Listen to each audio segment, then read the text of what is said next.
Hello folks, and welcome to the first part of our 23rd lecture in our Probability and Statistics course. This is actually our second to last lecture, our penultimate lecture, if you will.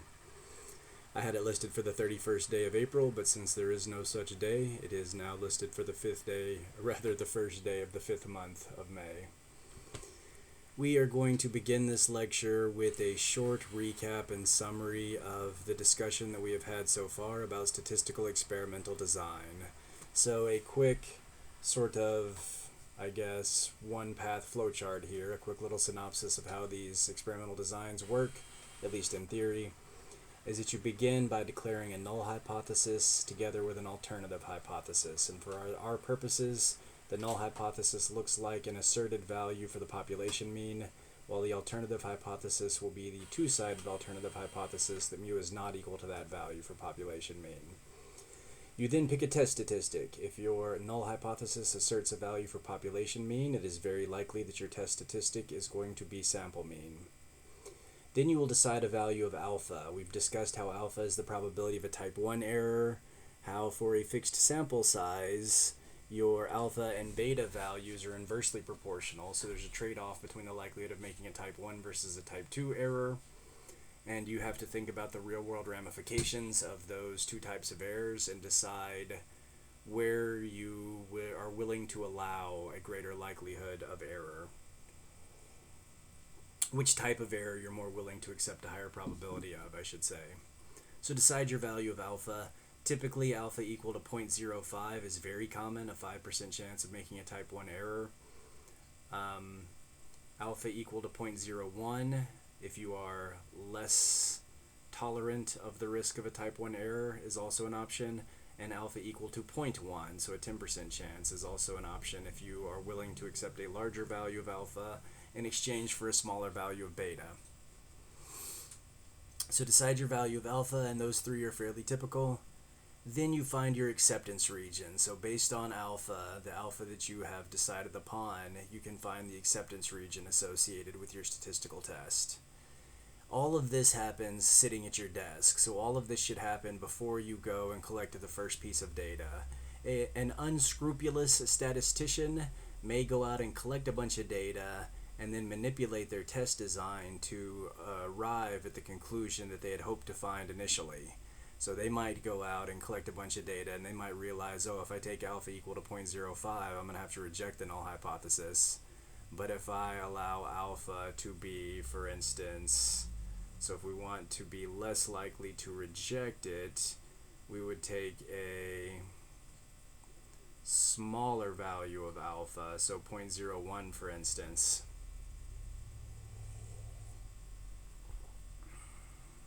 Is that right?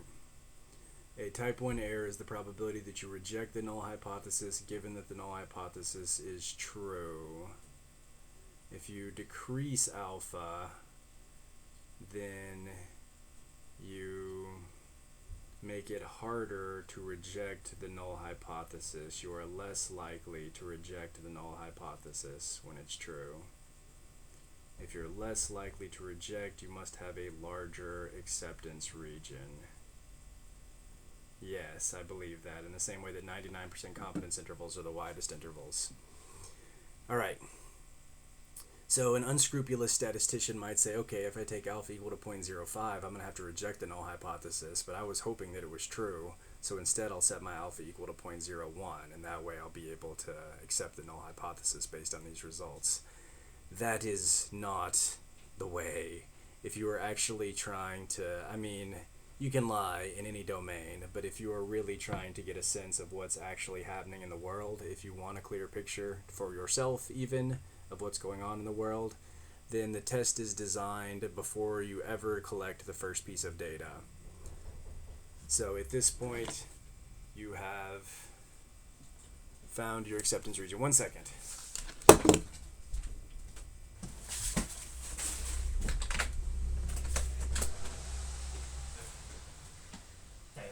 Good.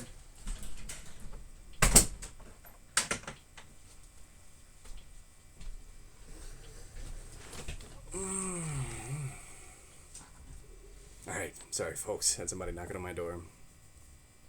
So, At this point, once you have decided what your null hypothesis and your alternative hypothesis is, you picked your test statistic, decided the value of alpha that makes sense, and use that to calculate your acceptance region, you can now leave your desk and actually gather some data.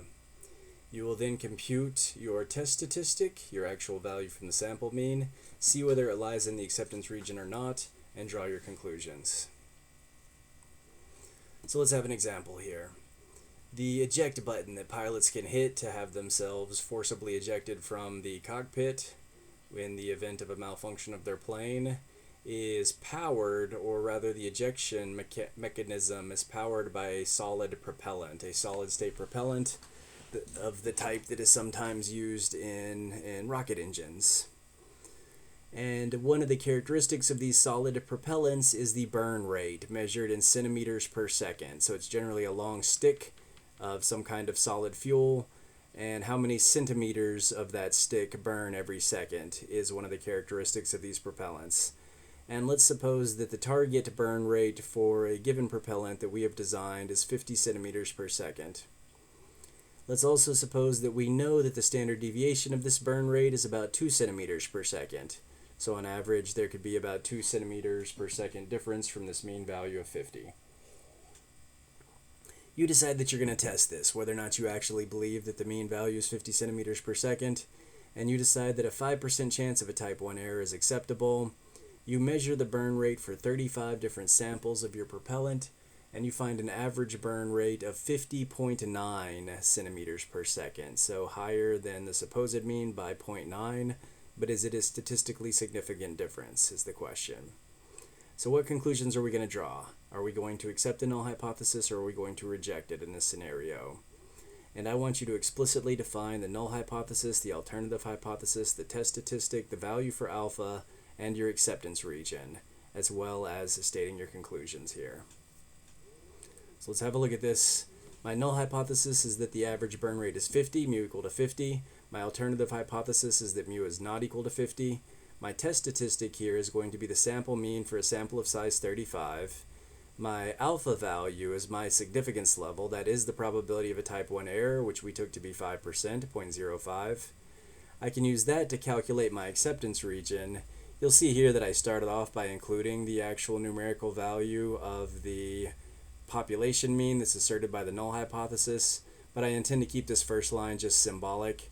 So this is the formula for acceptance region that we explored in the last lecture. Now plugging in those values, mu naught is the population mean asserted by the null hypothesis. Z sub alpha over 2 is my Z value for an alpha equal to 0.05, which is the famous 1.96.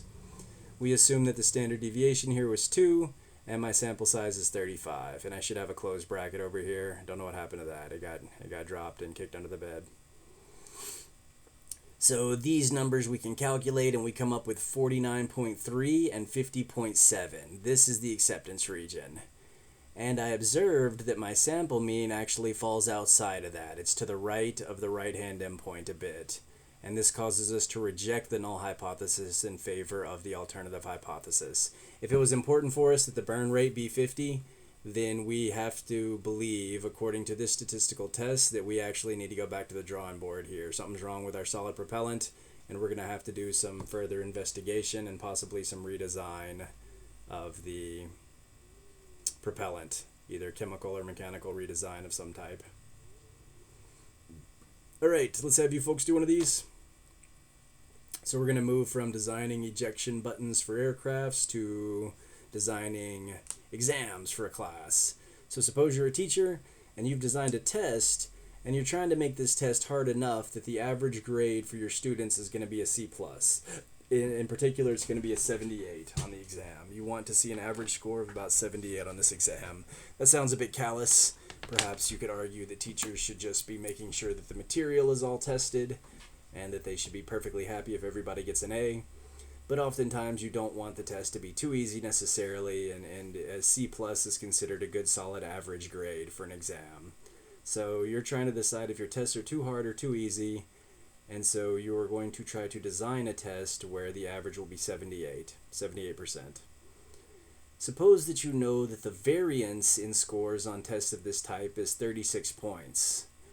and you decide that you're happy with the standard significance level of 0.05. So you're creating a statistical test and you're happy with the significance level of 0.05. You have 55 students take the exam and you find their average score to be 78.6. Again, that's pretty close to what you were going for. It's a little bit high, but is it high in a statistically significant manner? So what conclusions can you draw? Are you going to accept the null hypothesis, or are you going to reject it here based on this observation and the experimental design that's sketched above?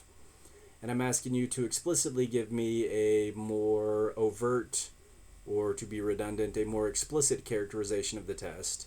So show me H0, show me H1, give me the test statistic, give me alpha, and give me the acceptance region, and finally draw some conclusions. So go ahead and pause the video. Do give this a go. I would like you to lay out all of these factors and draw conclusions for me here. Feel free to look back at the previous example. Alright, that should have been plenty of time to pause the video, so let's have a look. H0 here is that the mean score is 78. H1 is that the mean score is not 78. Our test statistic is going to be the sample mean for a sample of size 55. Alpha here is 0.05. We took the standard value of alpha as we did in the previous example. My acceptance region is going to take the same form, so you've got the mean value that's put forth by the null hypothesis, that being 78. Because alpha is 0.05, our z-value is the 1.96. Our standard deviation here was 6. The problem told us that we had a variance of 36. The standard deviation will be the square root of that, or 6. And then our sample size is 55. We can compute those values, and we see that our acceptance region for our test statistic is 76.4 to 79.6. And our observed value of our test statistic does fall solidly within that region. So we see no reason to reject the null hypothesis. Under the assumption that the null hypothesis is true, seeing a sample mean for a sample of size 55 for this population being equal to 78.6, that gives us no pause. This gives us no cause for concern regarding our assumption that the null hypothesis is true. This is a perfectly reasonable thing to see, where the null hypothesis is actually true, and we have no reason to reject the null hypothesis. So we've done a good job here. We've designed a good exam, or we've designed it. Whether or not it's good, the students might argue, but it is the exam we intended to design. So that's going to do it for this short overview of statistical tests of hypotheses. The way of testing statistical hypotheses that depends on first finding an acceptance region. We're going to think about a different and a more popular way of designing statistical tests of hypotheses in the next part of today's lecture.